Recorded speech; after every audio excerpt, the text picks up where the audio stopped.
Ladies and gentlemen, it was absolutely driving me crazy when I saw the news break. I was in the parking lot of my barber, and as you can see, I got a nice little fresh fade. But I saw that the Buffalo Bills signed Brandin Cooks, and I was like, "Damn, I'm not here. I'm not live. I can't talk about it with my people." So the second that I got home, I had to hop on here so we can sort of curb expectations, really understand what this means for the Buffalo Bills roster. I'm not going to lie to you. I was in a hurry for the past couple of hours. So I really haven't been able to unpack a lot of the advanced metrics, advanced data, how he's looked throughout his career, his later end of his career, rather. But we are going to be learning all of that together. I'm welcoming Kevin onto the show here in about 5 to 10 minutes so we can hear his take on the move. Because look, like, what was the biggest thing that we've heard about this team from a roster perspective?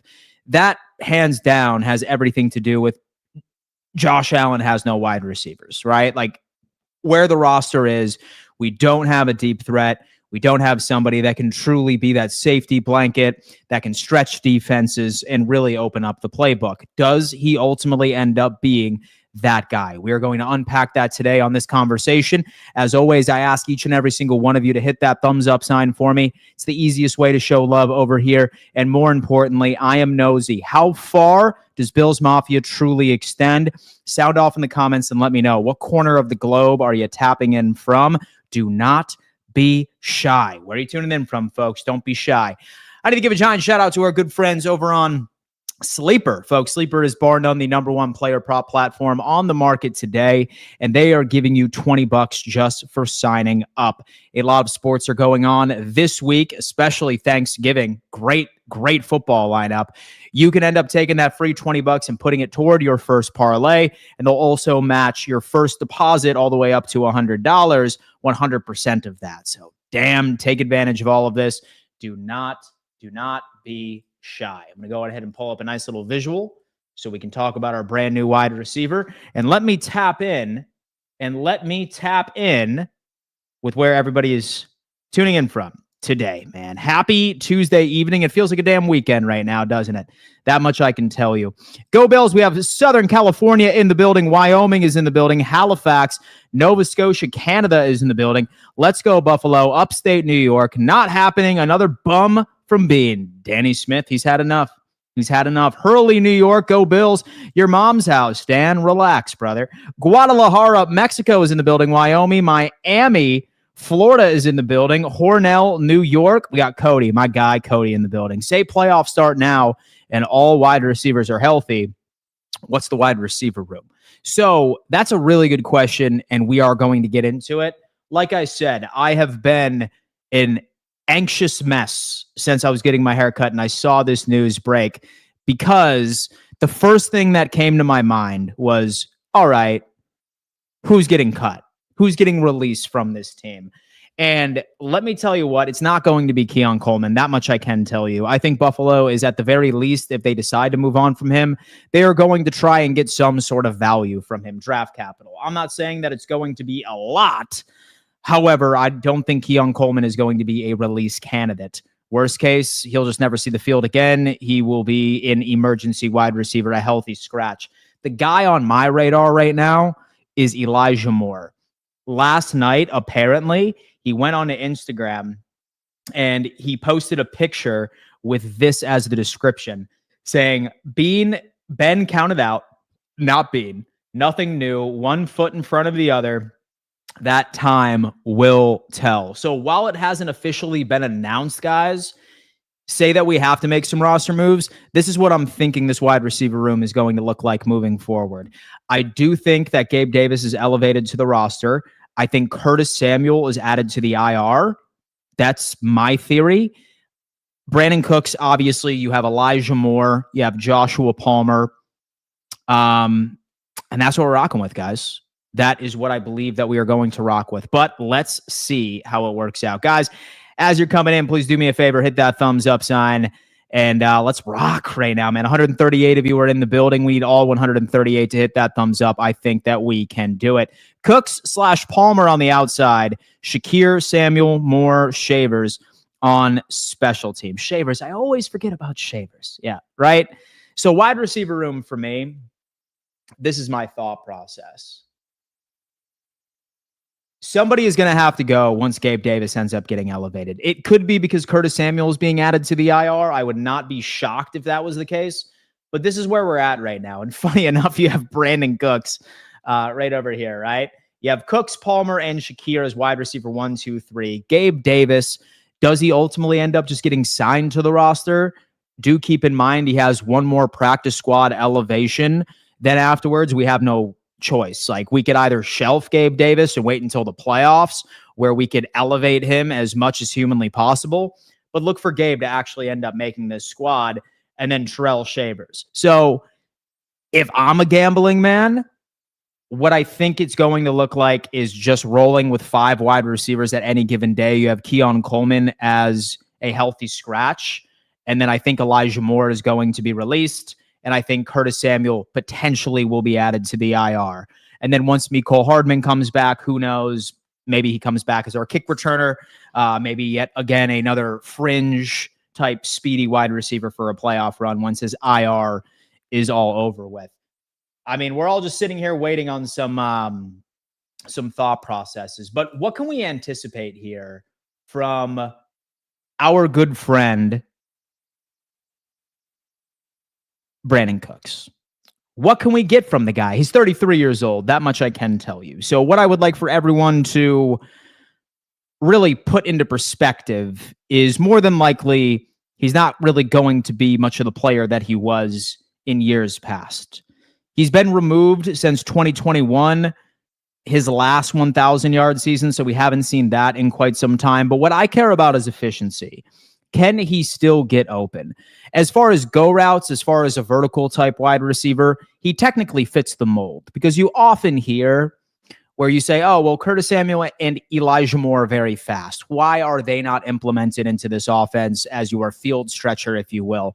Largely because they never really were asked to be that guy in their career prior to coming to Buffalo. So maybe Joe Brady just wasn't comfortable with them having that responsibility. Now Brady has no choice. This is who this guy is. This is who he is. He is a vertical type wide receiver. He ran a 4.3 during his combine. I highly doubt that he's anywhere close to where that was now, but we shall see. One thing that I found interesting, efficiency is very important. I went to Sumer Sports, and I ultimately ended up asking exactly what they think about this overall efficiency purposes. And in 2023, his last year with the Dallas Cowboys, pretty impressive. A 1.217 EPA per play. That is toward the top of where you are.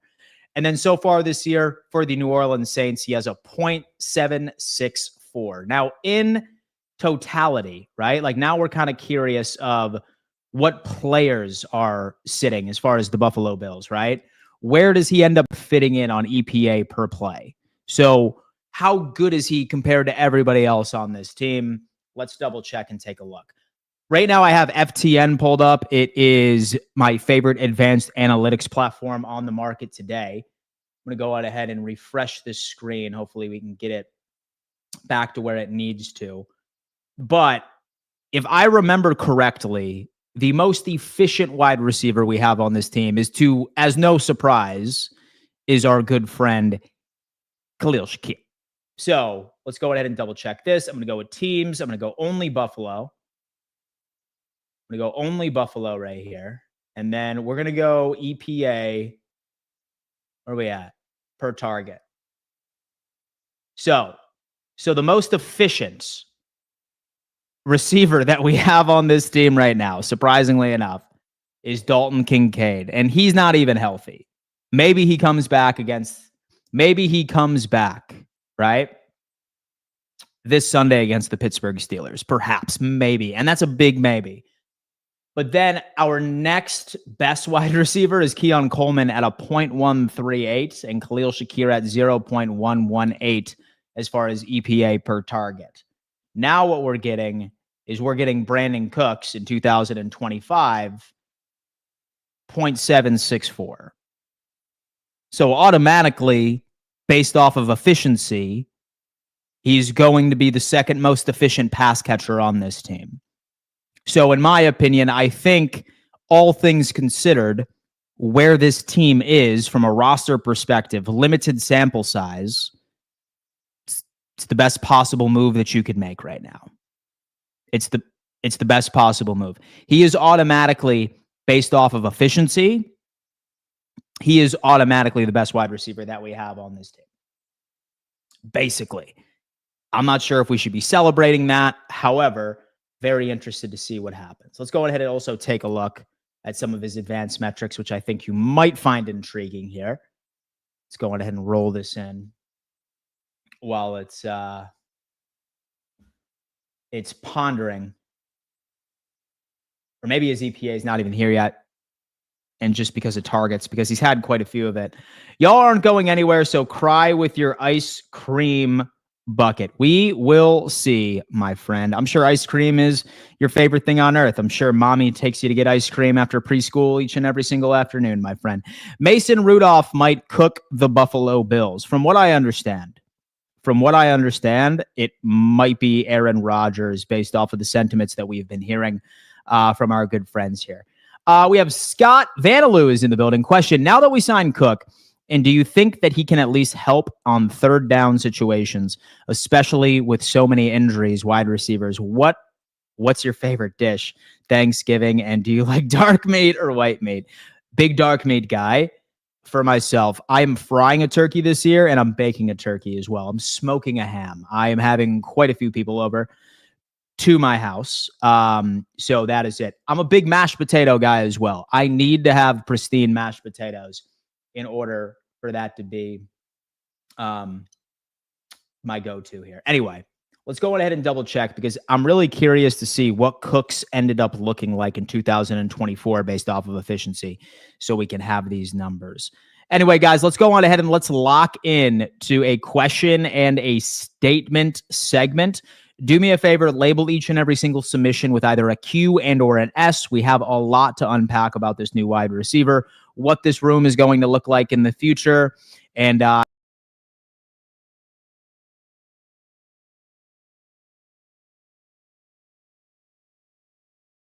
sincerest apologies there, folks. Something happened on my end. Dude, stop being annoying or you're going to be banned. Stop being annoying, please. Please act your age, which is probably 14, but act older. Thank you. But yeah, and all football discussions aside, hope everyone has a great holiday. Happy Thanksgiving. I sincerely appreciate that. Greg is coming in saying, funny, Bills don't get the picture. Keep trying new players year after year. And the 5-year cancer is dummy Dermott and your blind Von Miller, slug Matt Milano, slug Ken Dorsey. So here's my thing.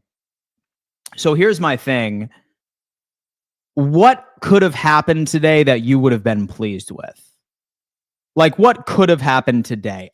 I don't want to hear about the trade deadline or previous sins, quote unquote. What name would have gotten you excited based off of availability? Because remember, it does take two to tango. It does take two to actually trade. So what exactly would have made you happy? Let's lock it in. 6 ring. Parks is coming in saying Cooks is not going to matter if Josh doesn't start taking what the defense gives him. I've been pounding the table on that one. Somebody block this kid, please. Somebody block this kid. Mods, please do me a favor and just go ahead and block this kid. I am not babysitting. Statement, for everyone complaining about this move, but also wanting a receiver, Cooks is the best wide receiver that was on the free agent market. There's no Waddle, and there's no Olave or Wilsons in the free agent market. For sure. That's basically where we're at. Like, look, and so I can guarantee you, like, people that are complaining about this move, say that you were to ask them what wide receiver that they would have liked to bring in, they probably would have said something wild, like OBJ. They probably would have said Odell Beckham Jr. for some odd reason. For some odd reason at the end of the day. So it sounds like that there's no mods in the building right now. We need to ramp up my mod selection. I feel like that's what it is. You know what? Carly, you are now a mod. Thank you so much. Go ahead and take care of that. I am going to take care of this kid. You're done, my friend. You're done. Look, folks, I am fine with trolling to an extent, and so I'm fine with football conversation.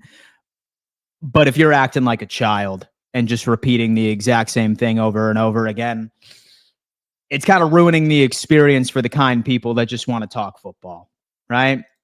That's kind of my thought process. Who is on the chopping block? Believe is in the building. Let me tell you what it is, my friend. I have a strong feeling that it's going to be Elijah Moore. Last night, he posted something on his Instagram, which sort of seemed like I've gotten through so much adversity in my career. So I feel like the writing is on the wall. And I feel like Brandin Cooks, at least efficiency speaking, is a better option than Elijah. Maybe not by much, but I feel like that it's two very redundant type moves on the team, like thus far. So say that I'm a gambling man. I think Elijah Moore will be released. Curtis Samuel could perhaps be added to the IR, and you're going to see Gabe Davis also signed to this roster. Maybe not this Sunday. Maybe we elevate him for the third and the last time, last but not least. But yeah, we're good. So from now on, how I look at this wide receiving room, I think it's going to be Khalil Shakir, Palmer, Cooks, Gabe Davis, and Terrell Shavers. 5 guys, 6 guys will dress, but Keon will likely be a healthy scratch, if you were to ask me. That's kind of where I'm at. Asante Samuel Jr., is he available? Is dude available at this point? Right now, so the Buffalo Bills secondary is in a very good place. So I'm not so much concerned about the secondary. We should be in a pretty decent place. Honestly, I will be okay with Budda Baker. I mean, who wouldn't be okay with Budda Baker, right? Who would not be okay with Budda Baker? Here, what I wanted to do, hopefully he has enough snaps back in 2024 and figure it out. Let me see. Let's get Cooks involved here. Dan, what is your opinion on the Bills taking back Brian Daboll? Right now or next year? For me, so it's kind of like the ex-girlfriend rule for me when it comes into previous offensive coordinators. If, for example, you get frustrated with Brandon Beane bringing back former players, I feel like you should have that same energy with former coaches. I wouldn't particularly have Daboll as my first pick for a brand new offensive coordinator next season if Joe Brady ends up getting fired or he ends up taking a job in college or elsewhere. I would much rather some new blood like coming in. So whether or not that is a former head coach that still has an eye for offensive play calling, that might be interesting.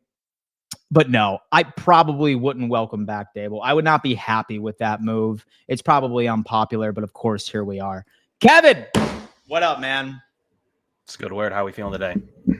Hey, man, and so I'm good. And so I'm pretty sure my turkey's all thawed up, right? Nice. Tomorrow, nice. Drop it in the fryer. Fryer, baking, and I'm smoking a ham. There it is. As well. So a lot of food here over at the Mitchell household, which is going to be an exciting thing. Very nice. But dude, you know what? I was literally in the middle of getting a haircut and you shot me a text. I saw the news. Brandin Cooks, he's now a Buffalo Bill. You and I sort of touched on it on the Bills roundtable last week. Didn't sound like you were too excited for it, but kind of the same energy of, okay, sure. So now that the dust is settled, thoughts? What do you have on all of this? Yeah, I mean, it makes sense. Like, look, if you look at it from a perspective of the Bills, we're looking at Mecole Hardman, and it put him in the game week. Like, literally had some script for him, actually opened the offense up a little bit. Brandin Cooks is somebody that clearly was seeking a release. He just signed a 2-year, $12 million deal. $8 million is owed by the Saints. So, I mean, the Bills will always take what they perceive to be a $5 to $10 million receiver, similar to Gabe Davis, and roster him for free. Like, it's honestly not a bad idea. Gabe Davis almost made a game-winning catch last week. Was super close to doing so. And, you're going to cut Elijah Moore, guy you had signed, and it's just 5 catches. He's not productive. He's not a good player. Was not a guy I was overly excited about. I mean, At one point, I said, just get him off the field. I think someone, quote, retweeted me from WGR saying he's the best receiver on the team. That was silly. There's nothing that shows me that. And I like. And so wait, what did he say? Who was the best wide receiver on the team? What did he say? Elijah Moore. Someone responded by saying Elijah Moore was the best receiver on the team. That's crazy. Yeah, it's wild. Okay. So I doubled down on, just not thinking he's good. Josh Allen's trying to target him in double cover or in a bracket coverage, last week, and gets intercepted. So honestly, I'm just done with that experiment. I think that Cooks can still bring a presence, at least similar to Amari Cooper, without the asset cost. So that's about what you're hoping for, that he's able to do some things. And if they're not going to cover him, then that's when he could do something. So honestly, Dan, I'm fine with the move. And I think that you're not going to get much better. Like, you're really not going to see Jamar Chase available in the free agency market. So to get a guy getting paid like this right now, and getting paid like this isn't a guy that signed a vet free agent deal. He was a guy that was expected to play for 2 years in the Saints, and that, requested for his dismissal. So I do believe that probably him, Deebo Samuel, a couple other guys, the Bills were probably interested in the deadline and decided to hold their assets instead. So what's encouraging to me is that I just checked up all of the EPA per play on each and every single wide receiver or pass catcher we had on this team. Okay. And granted, Cooks has only had 19 plays this year, which is also a weird topic. I definitely would like to hear why he just wasn't utilized much in New Orleans this year. However, when you look at 2024 or even back in 2023, you would automatically assume next to Dalton Kincaid, at least from an efficiency standpoint, he should automatically be one of the better pass catchers we have on this team almost immediately. Yeah, I mean, he had 25 targets, so I think Sooner Brain is missing that. So he's got about 6 more targets in there, and definitely, obviously played a ton of snaps. So that's probably his EPA per reception or per play that he was involved in. Yeah. But it just wasn't an offense that really had much. I mean, it also had 2 good receivers. There just wasn't enough ball in that offense. It wasn't very good. So traded Shaheed, and then obviously Cooks wanted to go too. I mean, it's just a ball that gives the ball to Chris Olave short every play. So and then obviously had Kamara in the backfield, and now they're just running a lot of Taysom Hill I saw this week. So, it made sense where he's like, get me into an offense. I can't really function in an offense that's this timing base, that's this reception base. He's not that type of player. So we'll see. I think it's definitely a player that could come in and at least beat the receiver 3 or corner 3s and corner 4s in this league. So is he that guy, right? Because most Bills fans are saying, dude, we need a vertical guy. We need a go ball guy. He probably doesn't run a 4.3 anymore, right? Like, that combine was a significant, portion of time away from today. But like many people always say, and that was even including myself back earlier this offseason, where I said, look, we have speed. We have Curtis Samuel. We have Elijah Moore. But it's pretty clear that this coaching staff doesn't trust either of those guys to be somebody that can regularly stretch the field vertically. Is Cooks this guy to you? Or do you think that Cooks is going to be utilized the exact same way that Brady has been utilizing Moore and Curtis Samuel so far this season? I think it depends on if you think he's somebody that you want to be a decoy, right? Do you want to get him ball in his hands, or you just want him to be, a decoy Mecole Hardman? So it really depends on how you think. He had a 9.91 RAS. So it's a guy that's really athletic. Do I think he runs the 4.3? Of course he doesn't. But do I think that he is somebody that's probably still pretty fast and is a pretty athletic player? Yeah, I really do. I still think that that's pretty possible for him to go. So if you really look at his breakdown of a player, and that's kind of what you're asking me here, what is he going to run in this Bills offense? You got to look at his success by route. He's a really good out runner. So you're going to see that intermediate. I think it's in the middle. I don't think you're going to necessarily get that burner that maybe you're thinking you're going to get from a Waddle. But I don't think it's just going to be screens. You have guys that do that. So I think you're going to get something where they've been lacking. It's in the intermediate route. He runs a successful out route. So that is something that I think the Bills are one of the best out route runners in the league. So 20% success rate is pretty successful. And then a slant and a crosser. He's going to do some things, and he is a successful hitch and screen guy. So he's going to do their comebackers. So it's a guy that's going to probably run deep 20 yards, turn around, and come back toward Josh Allen and this is what happened. You saw Elijah Moore not fight for a ball, in my opinion, and not come back for the ball that was intercepted. I thought it was a really poor effort, and it's not a mistake that they're now looking for a guy who can win in the intermediate area, who can win on a hitch, who can win on a hook, and who can win on a slant. Elijah Moore didn't. He needs to come back for that ball and probably still catches it off the deflection by Elshier in the interception. So honestly, he's caught off guard. He's kind of scrambling. Like, I just don't think Elijah Moore is a very good player, but I think Brandin Cooks directly takes over those reps. Runs a super solid route tree. We can get it up on this. I can send it to you so we can get it up on the screen. But yeah, no. Honestly, it's somebody that can run a good tree. It isn't a dude that runs one route. So that's probably what the Bills did like in the ability. Yeah. So within 2022, solid in corners, blocks, goes. Same thing with intermediate is what it is saying too. So, I mean, hell, dude, look, I am thrilled about it. I would like to look at that route tree. We will revisit that. But now that Cooks has made it to this roster, I would say this room's a little crowded right now. All right? Meaning that all we can do is speculate on who is on their way out. We saw Elijah Moore at his Instagram post, I guess, last night. It was sort of like I'm getting through adversity, basically announcing that he's released already. Maybe I'm reading too much into it. Yep. But then you have Keon Coleman, right? You have Gabe Davis, who has one more elevation from the practice squad. Yep. What do you think this wide receiver room is going to look like for the rest of the year?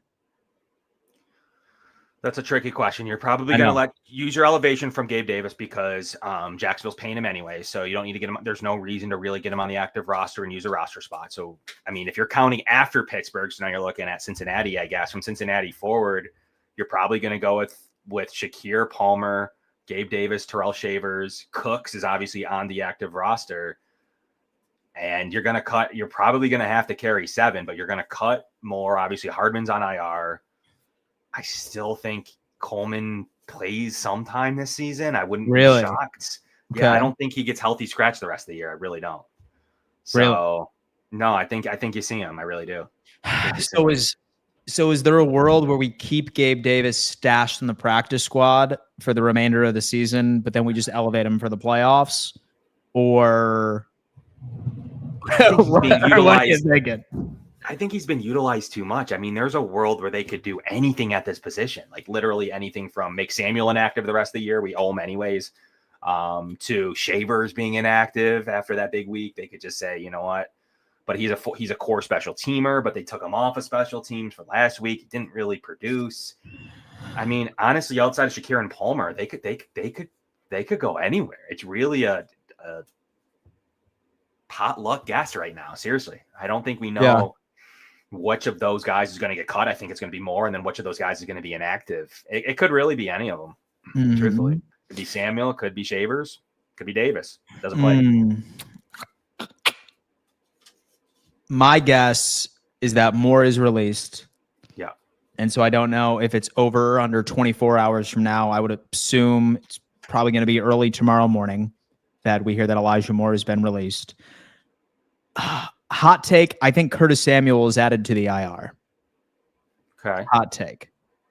And then I also believe that Keon Coleman is going to be a healthy scratch for the majority of the season. Okay. Gabe Davis is going to be signed after the Pittsburgh Steelers game, after his final elevation from the squad. Because like you can't discount, it's pretty clear that Josh trusts him. It's pretty clear that he's okay with giving him those opportunities. So I don't think that this coaching staff is wanting to sort of shelve that and ruin that chemistry, especially as it's building up toward the playoffs. Right. So I'm thinking it's Shakir. So I'm thinking it is Palmer. I'm thinking it's Brandin Cooks. That's your wide receiver 1, 2, 3, followed by Gabe Davis and then Shavers. So typically running with 5 active wide receivers for the remainder of the season.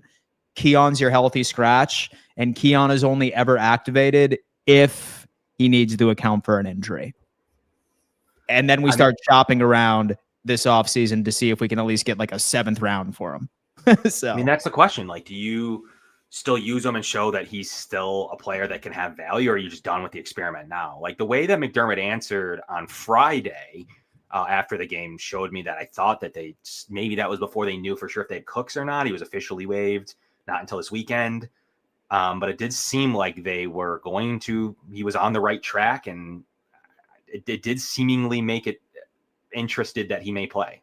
So it's going to be an interesting, maybe it's not Pittsburgh, but it's going to be an interesting once that Gabe uses all of his elevations. You just leave Gabe there for now. I mean, like you said, it's what do you do with Samuel? I think that you see I think that you see Keon Coleman featured at some point this season, maybe in some of the worst games. I mean, I think they want to get more film out there about how good of a player he is, and he's turned the corner. They're trying to produce their asset. They want to produce a bigger asset if they're going to trade him, and you can't just scratch him for the rest of the year. Every day that price goes down. So you need to put him out there and be like, it's just not a fit. He's still worth a 3rd or 4th round pick, blah, blah, blah, blah, blah. There is some of that needs to go on while winning a game. And you're not going to feature him in a game most likely, but there are games this year that you may want to use him. True. And by the way, I did just end up getting this route tree. Yeah. Would you say that this is the most dynamic route tree on the roster today? Yeah, I mean, he runs 5 routes with success. I mean, even the in-breaking route, he runs a lot, but pretty successful. Yeah. And even a post route that he can do.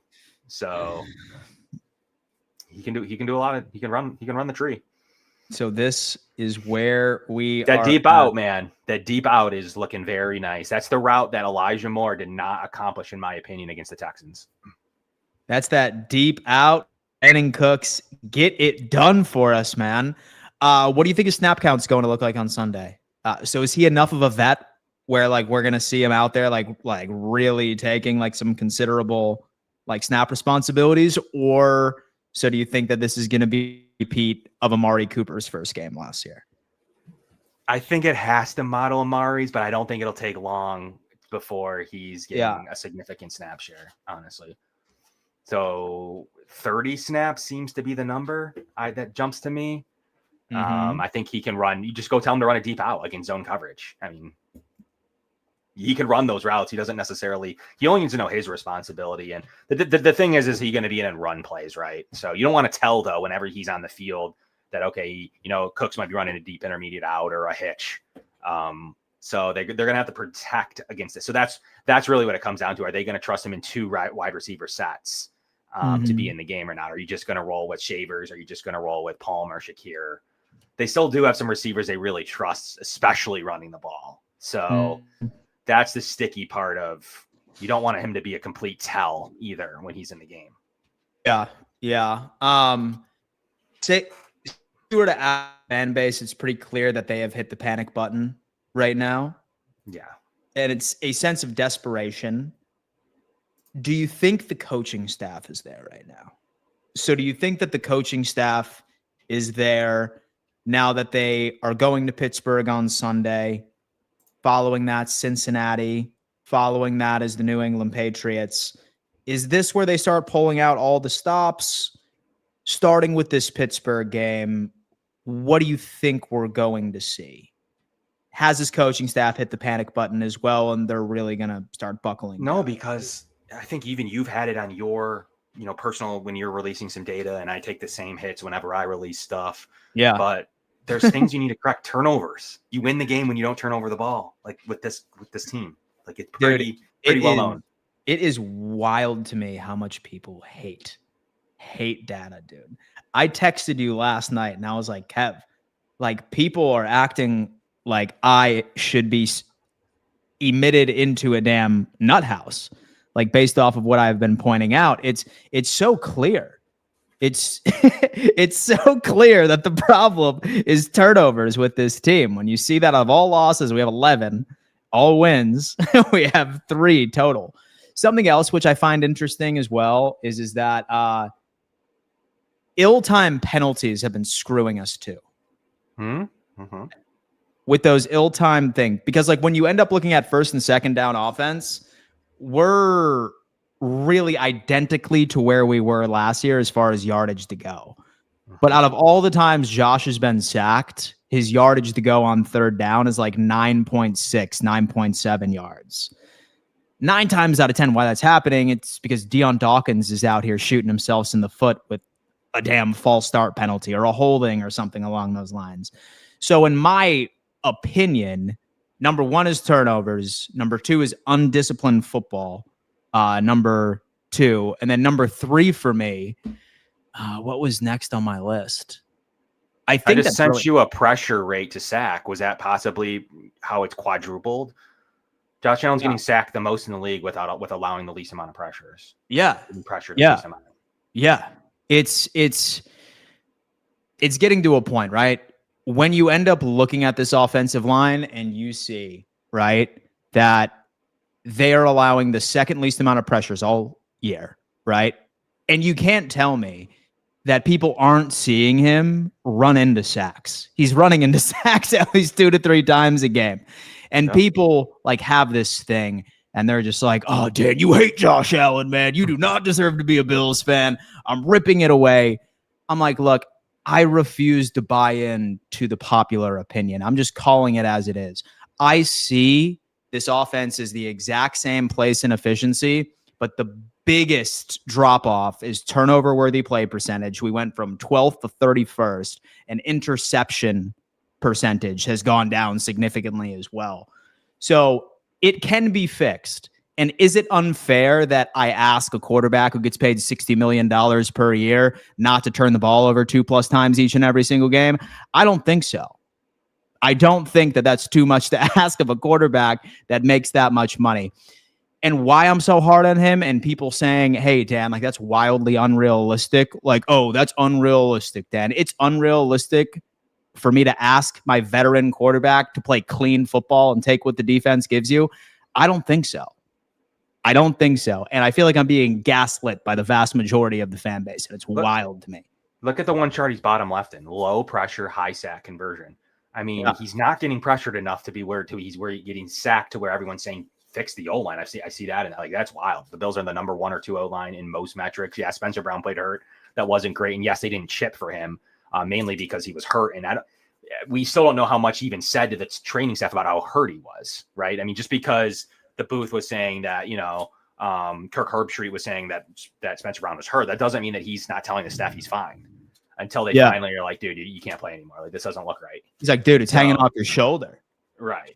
So unfortunately, like that's got to change. This graph right here has got to change. Like it's got to change. Like he cannot be in that quadrant. He cannot be in the low pressure, high sack conversion quadrant. Mm-hmm. It's pressure over expectation minus 0.1. Like that, he is the worst in the league right now at pressure over expectation, meaning somebody like Daniel Jones, for instance, is right in the middle, meaning he's getting sacked the amount he should be sacked. He's getting pressured the amount that he's getting pressured. Like he is like that in the middle of what that looks like.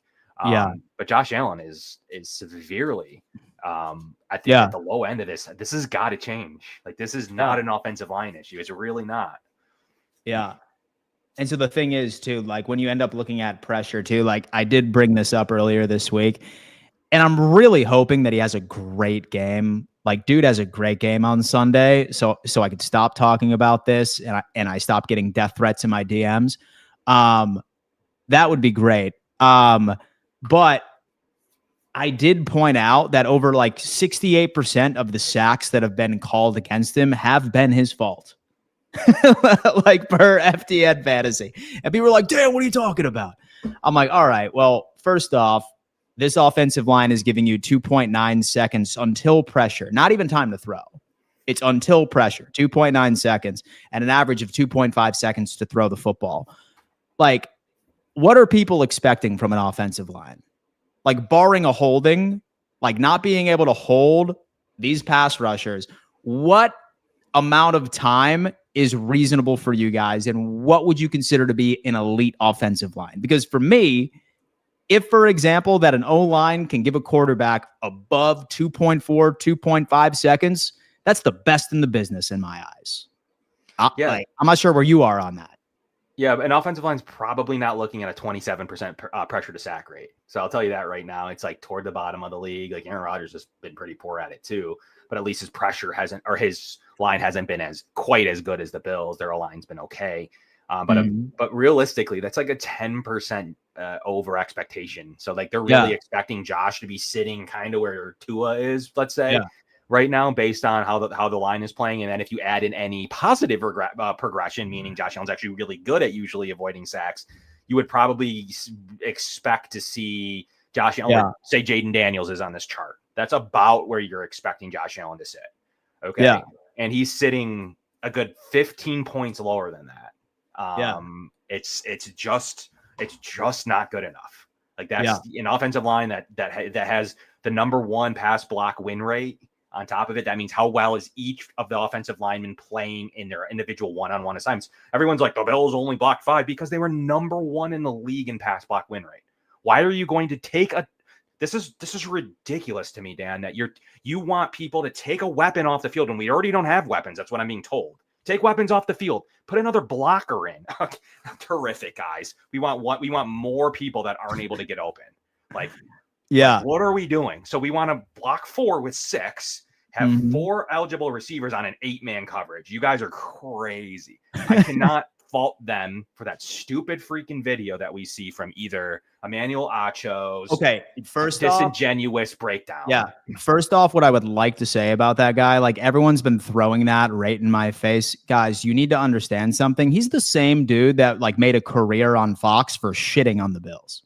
Yeah, like you need to understand something. He's no longer employed by Fox. He's independent now.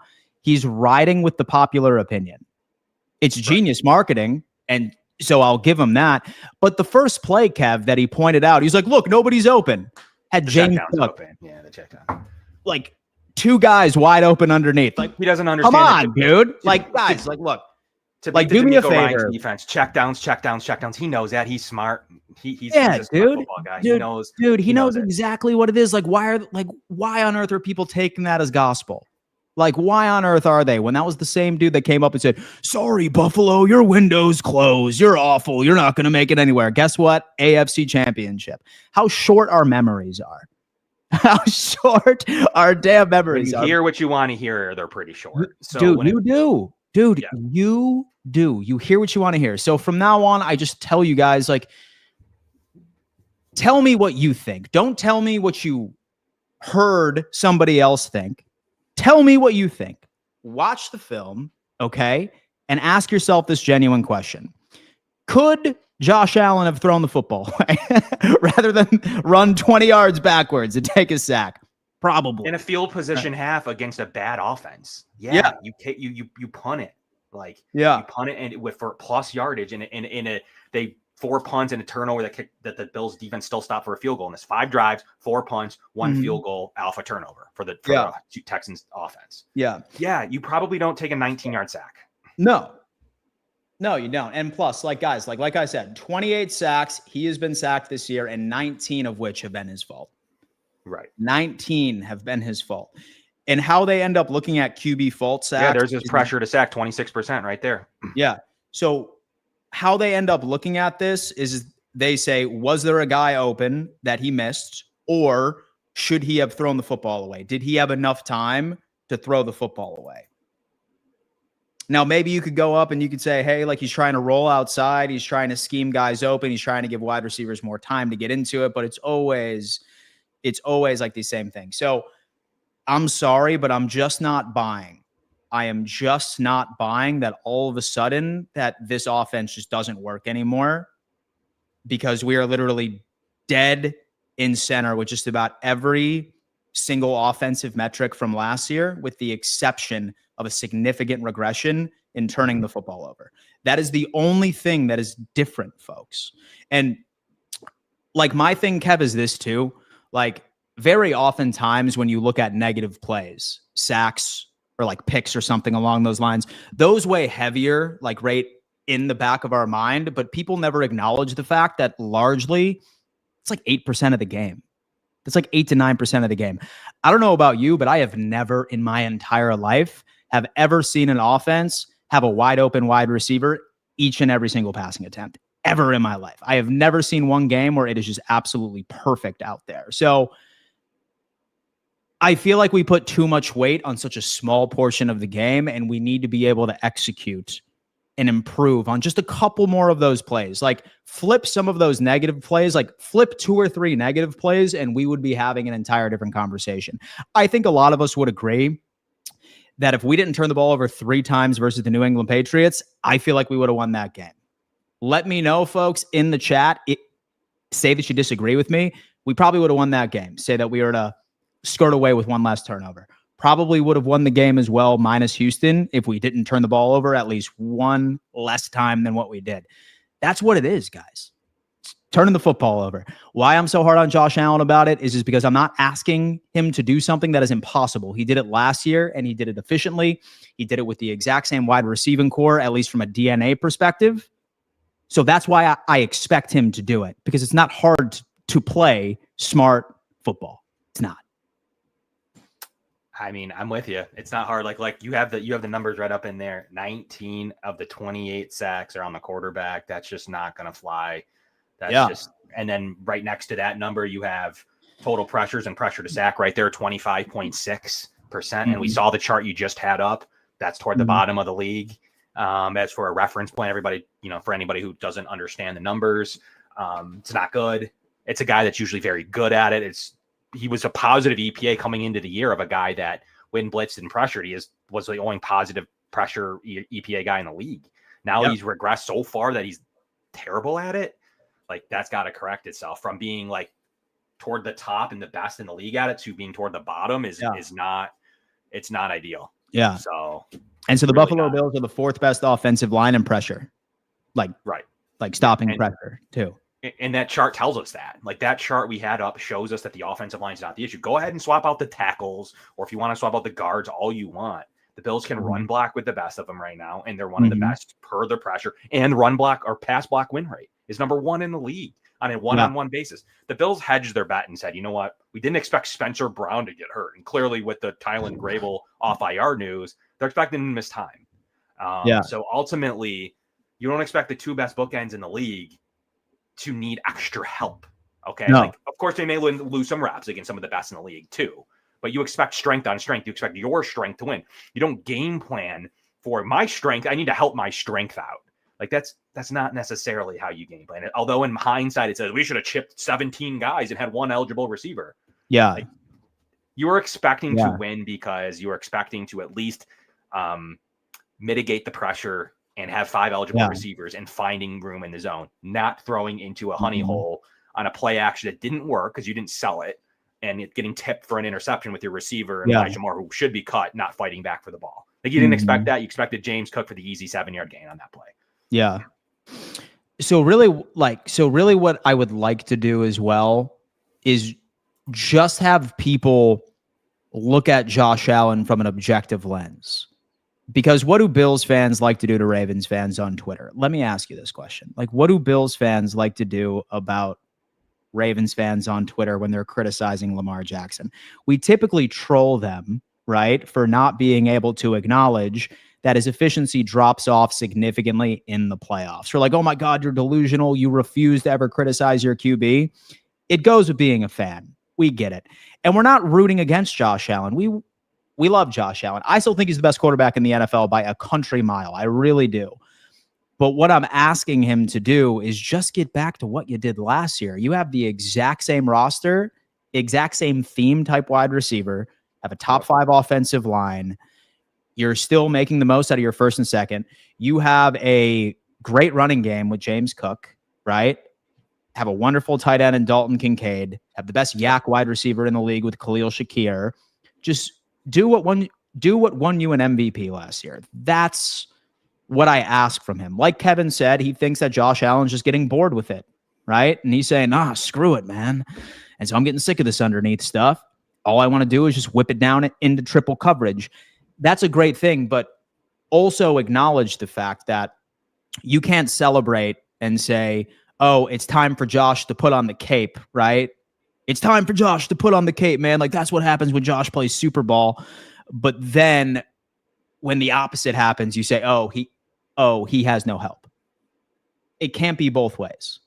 It can't be both ways. So that's why we ask, he needs to play perfect. That's me.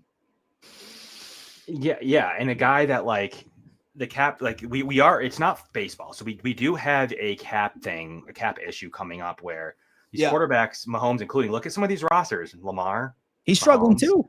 Burrow, Allen, their rosters are struggling in general. Now they have different stretches. Sometimes weeks 4 through 8, one of those teams might be really good. 12 through 14, like there's the different stretches because their players and teams are generally still good. But we're having issues because on the cap, we're pushing money down the road. We're re-signing contracts, and these guys are making 50, 60, 70, 80 against the cap. That's 20% of the cap. When you count for that much against the cap, you're not going to have something. You're not going to have an offensive line. You're not going to have tight ends. You're not going to have running backs, and you're not going to have receivers. Depending on the team, each one of the teams doesn't have one of those things. Mm-hmm. And that's due to the MVP level quarterbacks from those, just using those 4 as examples, having issues. And then you could throw Hurts in there. The only difference is that offense stinks, but their defense is really good. So, yeah. So the good thing is, right, we often talk about this, that this Bills team is good in December. It's really good in December. And Josh Allen's efficiency, good in December. Even better in the playoffs. He doesn't turn the football over in the playoffs. He saves his best ball for this time. 24-3 in December and January. Yeah. So I'm very confident that this team has a really good opportunity of finishing the season with at most one more loss. Right. Like that's me. And I don't want anyone to think that I'm rooting against him just so I can be right. I'm not, man. I want Josh Allen to play the way that he can.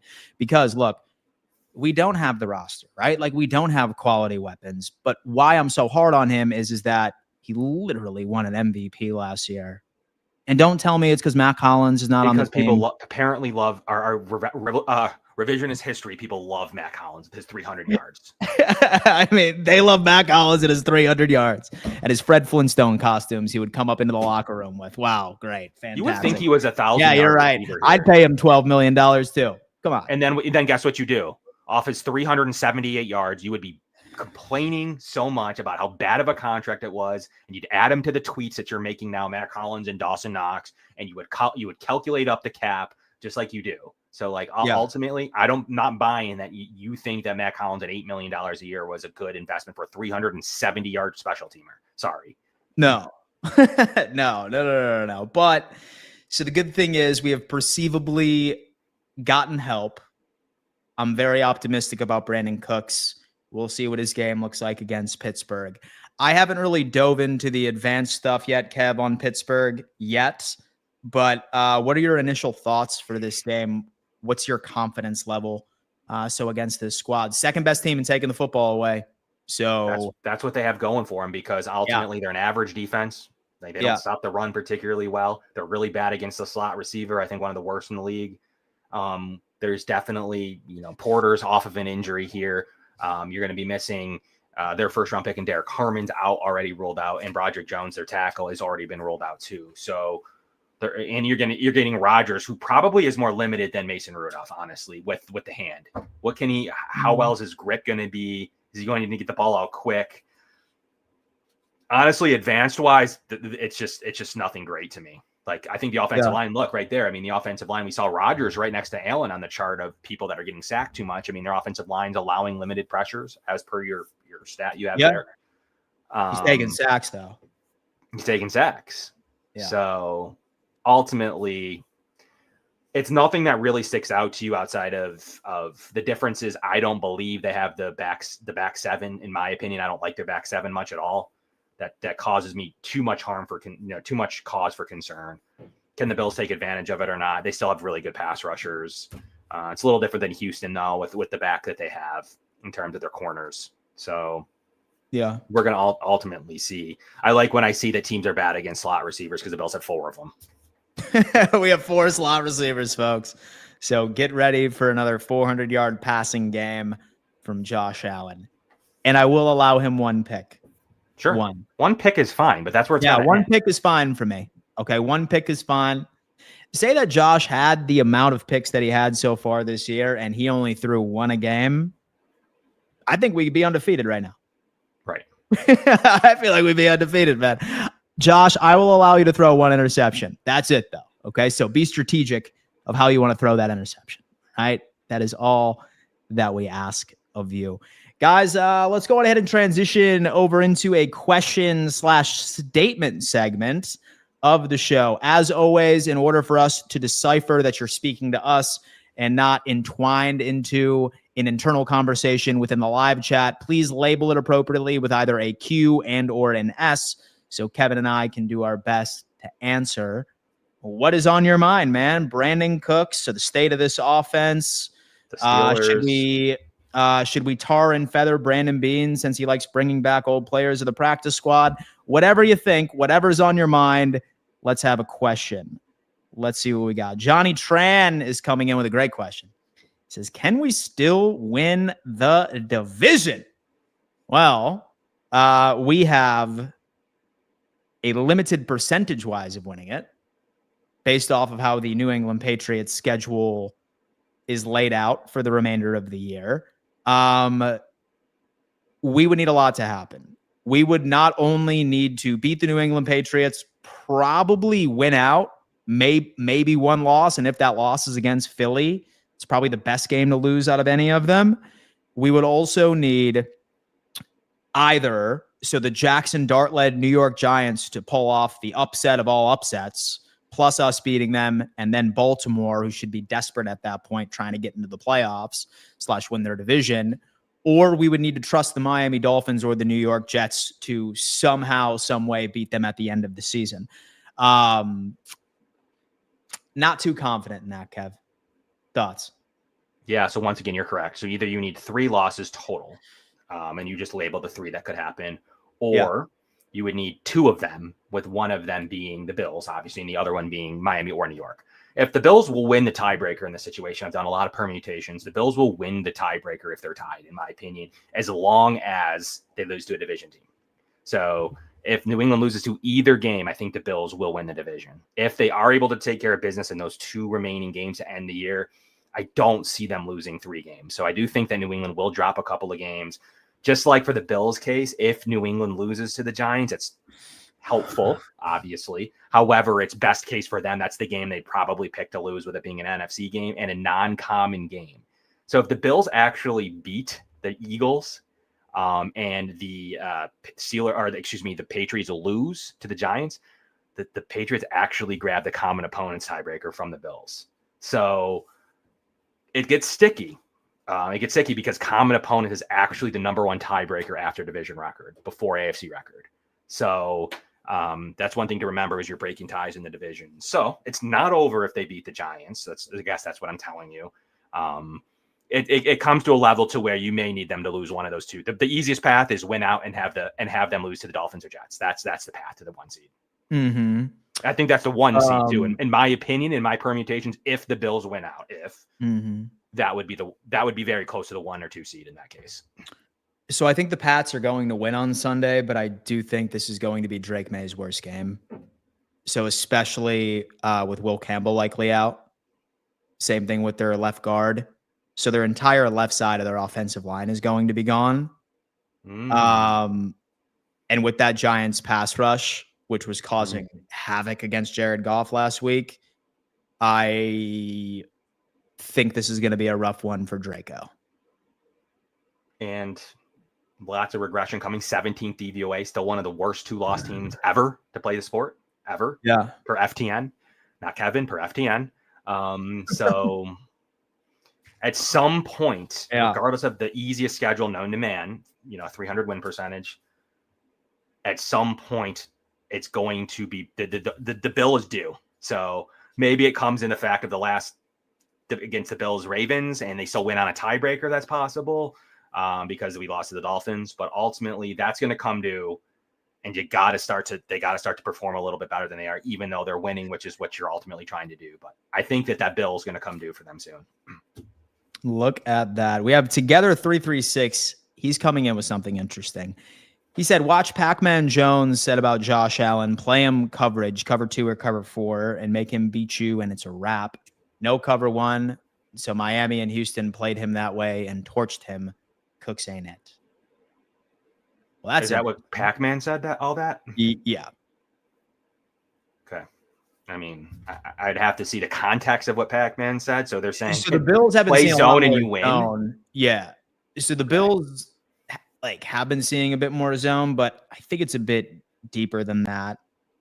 Let me see. All right. Would the signing have been better before the 2018 or the 2019 season. I mean, hey guys, we're slim pickings right now, right?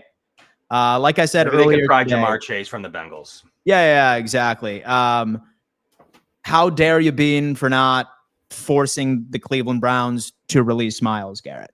Okay, Yeah. like how dare you not do that and make him go sign with the Buffalo Bills? I promise you, there is no super secret elite free agent pool that we can choose from on NFL Week 13 each and every single day. And half of the reason is to, like, guys, like, I feel like you get frustrated when I say things like that, but it is a useless conversation for us to dwell on what we should have done in free agency or what we should have done during the trade deadline or how this roster should have been constructed 2 or 3 years ago. I don't care about that. What I care about is, how can this team improve now?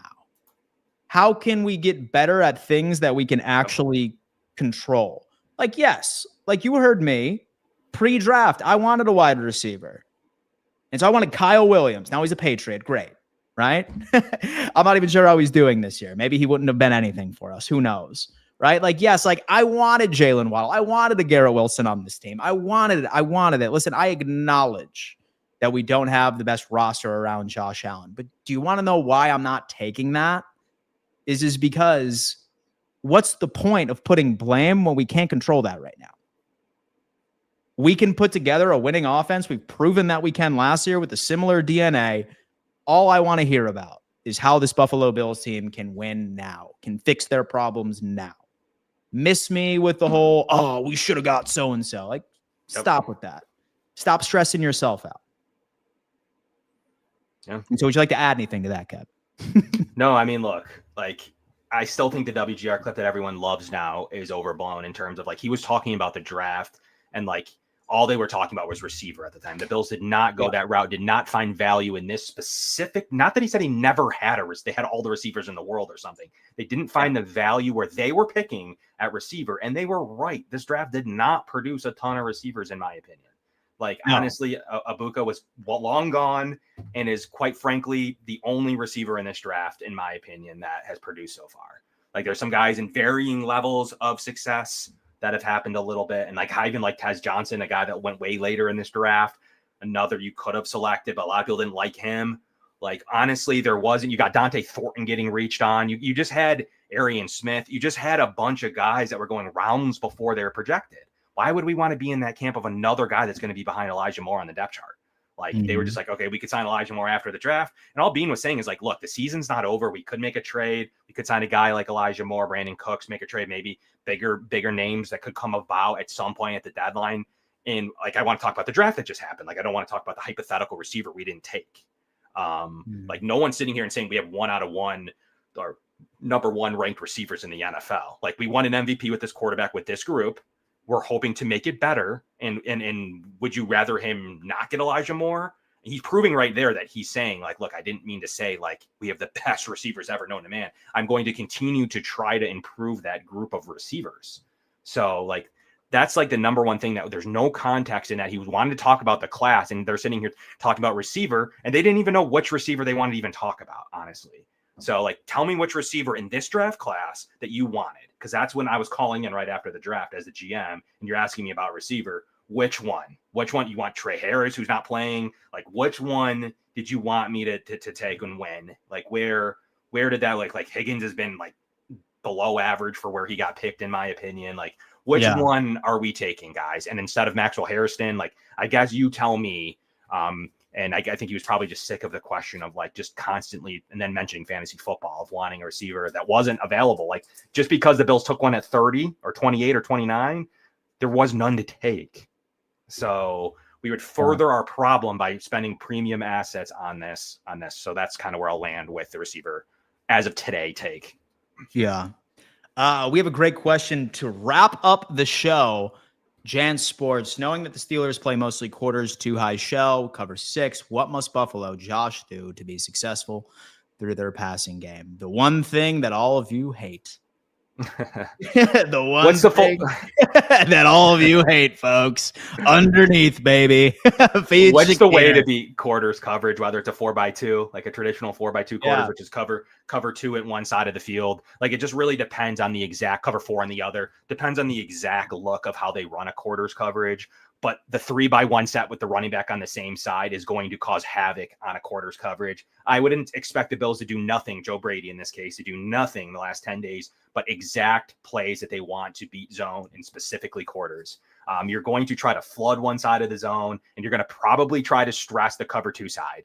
And the safety is going to try to disguise you, but you're going to probably try to put too much stress on where that ball is going to go. So you want to put, a guy on that. You want to run that quick curl. You want to run that quick hitch, which is what Brandin Cooks can run. Cooks, baby. And you want to stress. You're going to want to stress that with trips to the right. That's my opinion on the best way to beat a quarters coverage. And it's going to be able to take what's underneath, and it's going to really designate which side of the field, and this is getting too deep, is running the cover 2 side of the cover 6.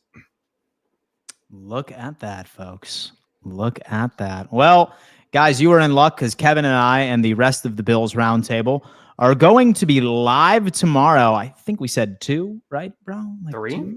3? Yeah, 3 o'clock, I believe, is what the move is tomorrow over on the Bills Roundtable. I'm not sure if you guys have even seen that show before. I certainly hope that you do. I got to do a better job of promoting this. That much I can tell you. However, guys, need to go follow the Bills Roundtable. It is actually linked in my description. It's myself, Z-Bot, Kevin, and sometimes my buddy Jake from Bills Bunker. He just travels all the time. And so my guy's at every single Bills game, every single one of them. So his schedules have kind of been hit or miss. But go subscribe to this channel. We are so close to 1,000 subscribers over there. We would love to hit it prior to Sunday, which would be pretty cool. So go on ahead, hit us up over on Bills Roundtable, turn on those bell notifications. We will be live unpacking a full preview of the Pittsburgh Steelers game. I'm going to spend a lot of time with the advanced analytics on this game. Buffalo Bills can attack it, blah, blah, blah. Kevin will be doing the exact same thing. And say that we don't see you tomorrow. I hope all of you enjoy your Thanksgiving holiday. I hope your turkeys are thawed. I hope your plans are set. Thank God we are blessed with a quality football lineup, Kev, on Thanksgiving. Good football lineup. And hopefully the Bills continue that on with some plus matchups. So get over to the Bills Roundtable to hear us talk about those plus matchups and further dissect what I think how to beat a cover 6 with stressing 4 men possibly into the cover 2 side, which means there's only 2 guys there in coverage. Let's talk about it, man. That's a teaser. We will see you next time, ladies and gentlemen. See you soon. Bye.